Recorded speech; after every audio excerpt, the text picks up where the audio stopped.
So Rod, you got yourself a little contest. You got yourself up to 100 subscribers. You should be more than that. I mean, but then again, I know how long it takes. I just cracked 200 myself, and I've been doing this longer than you. It just depends. There's some people like Melinda Murphy. Her magic just clicks, and within like a month, she's over 300. You know.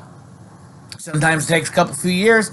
It really doesn't matter. I think some people, I don't think this is her case, play the game, or like, I'm going to go watch a whole bunch of channels, subscribe to them, and then in return they'll subscribe back to me. I'll gain some subscribers that way. I'll go to different Facebook communities, post my videos, people click on them. There's a way, play with the tags, for searching. There's a way to manipulate, play the game. If you really want to get tons of subscribers, it's about marketing and advertising, really getting your name out there. But you got a good channel. You know that. We've talked. We're buds. I appreciate you, Rod. But the contest you got coming up, we got an issue with. And that is, I'm not even going to go to the details of the questions. They're all concert related. Okay? Well, I got an issue with that. See, me personally, yes, I seem like, oh, look at extroverted fun Steve. Look at him. Yeah, I'm not talking to you face to face, nor am I out in public. And I've mentioned this quite a few videos before. I don't go out and do things. I don't go to places. I get heart palpitations. I get anxiety. I freak out. I will avoid public situations at all costs. Only reasons I really go into public is A, I have to work to survive. And I've done that. It's the same place with the same people for 8 years. It's gotten better. I'm cool with that. And then getting food and buying necessities, which I go out with my family and I learn to associate. But other than that, I'm not going to clubs. I'm not going to bars. I don't barely go to friends' houses. I don't, go to concerts. You're like, oh, but what about when you were a kid? Well, when I was a kid, I do remember a couple concerts. And I don't know what categories this is going to fit in, but I'm going to tell you my concert story from beginning to end. So, and hopefully that will be in the contest. I do remember when I was a kid, groups like Tommy James and the Shondells.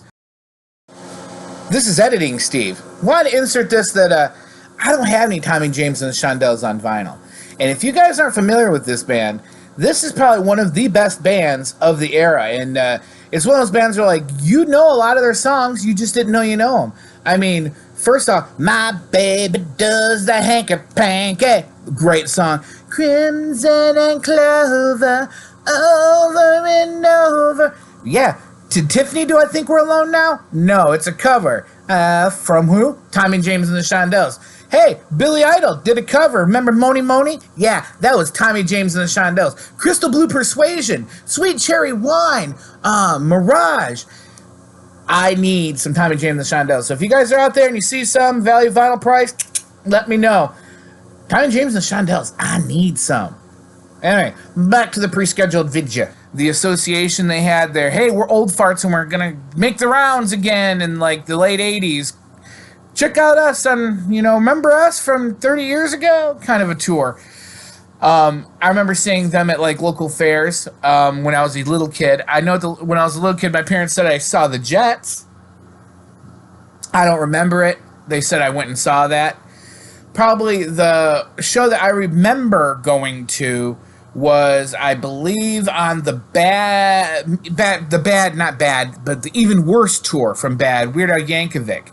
I do remember seeing him at a fair, and I was like an early teen at that point. So I do remember that, but that's the last concert I fully remember going to the whole thing and enjoying. Other than that, I had a bunch of friends when I was an adult. After that, which still, we were talking a long, long time ago, where there was a big music festival called Laser Fest in Des Moines, Iowa. And at that thing, one of the local bands was going to be opening up on one of the stages. Now, this Laser Fest show is huge, man. We're talking Slipknot was there, Static X was there. I mean, we're talking, it was almost like a mini kind of, what's that concert thing that everybody goes, it's not Woodstock, Lollapalooza. It was kind of like a little mini metal Lollapalooza that was in Des Moines, Iowa. And one of the local bands said, listen, we're going to be shooting a video. The name of the group was called Face Cage. If you guys haven't, check them out.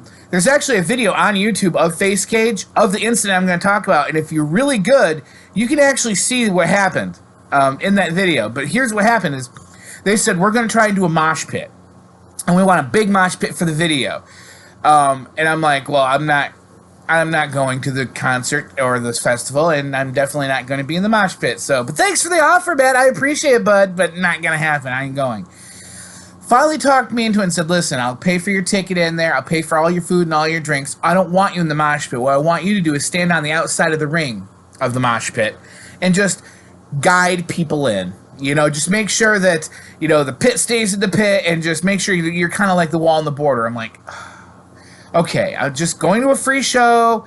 I can do this. I'm just going to stand there and do nothing and enjoy the music. I can do this. I can do this. And I had to fight. I really wanted to do this. I needed to do this. I needed to get out and do something. So the day of the show comes, I get my Detroit Lions hat on. So if you watch the video in the bottom right corner, you'll see a little blue hat. That's my Detroit Lions hat. We got one more fucking song for you, Laser Pass.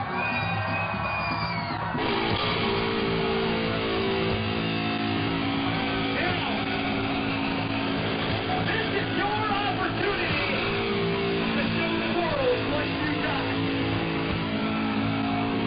I want to see the entire floor open up and eruption and spin around.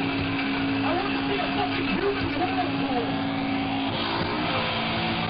I want to let you know this is getting filmed for the fucking new video.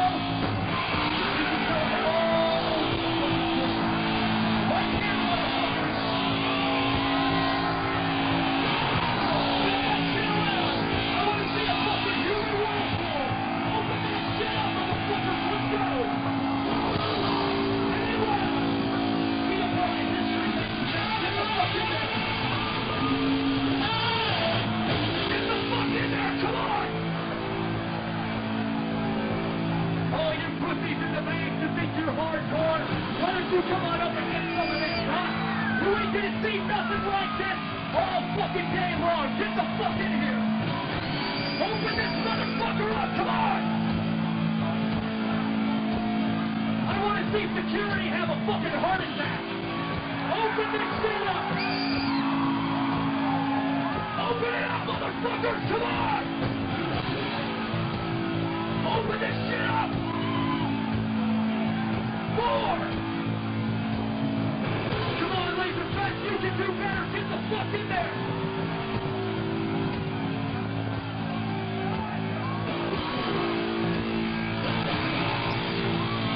One, two, three, go!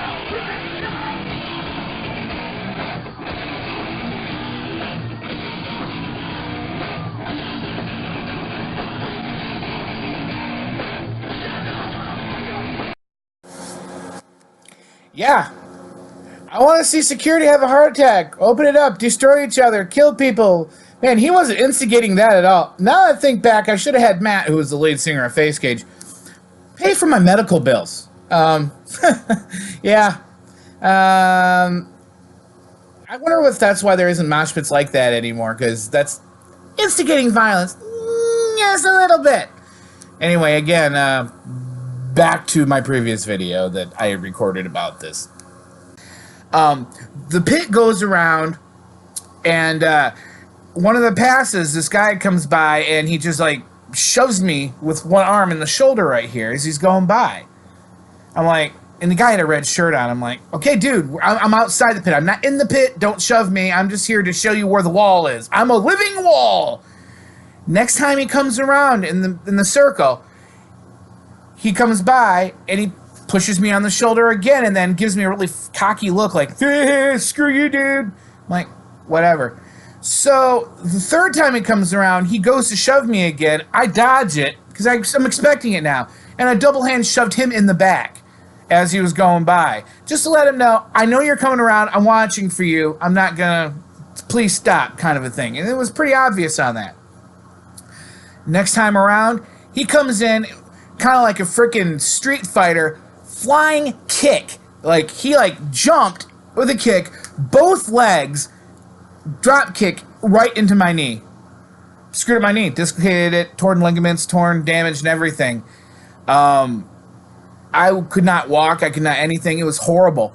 And I'm just laying on the ground screaming in agony and crying. He got me good. I was totally not expecting it.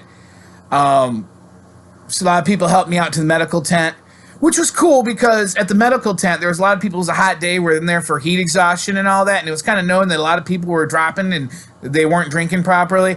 And a lot of stars, like even Corey Taylor, who I already previously kind of knew because he worked at the same adult store that Mrs. VV did, Romantics Adult Emporium. So he's kind of known in the area. Corey came by. He had a Jack Skellington hat on. We talked for a bit. But I ended up not having the right knee for the rest of my life. But that was my last concert. I actually went through the guts of going out into a place like this, and then I ended up getting an injury that still bothers me to this day. And it makes me never want to go out to another concert again. It really doesn't. So, I don't have any concert stories other than that, so I thought I'd tell you the reason why I don't go to concerts and about the one that I did, Rod, and hopefully I get a default entry into the contest. That would be great, because you got some great tunes in there. Mrs. VV is drooling on that Korn single, so thank you for having the contest. Congratulations to you, and yeah, that's about it. Simple little video, Rod, just for you, though, buddy. I want to make sure to support your channel. And if you guys aren't out there and you're watching my channel and you're watching this is Happy Hippie, the Vinyl Guy. You need to subscribe to Happy Hippie, the Vinyl Guy. That's what these videos are about. Cross-promotion a little bit. If you watch my channel and you're not watching his, guess what? You have less, like, what, half the subscribers I got. So half the people that are subscribed to me are not subscribed to you. Go check out Rod, Happy Hippie, the Vinyl Guy. You got to. All right? Take care.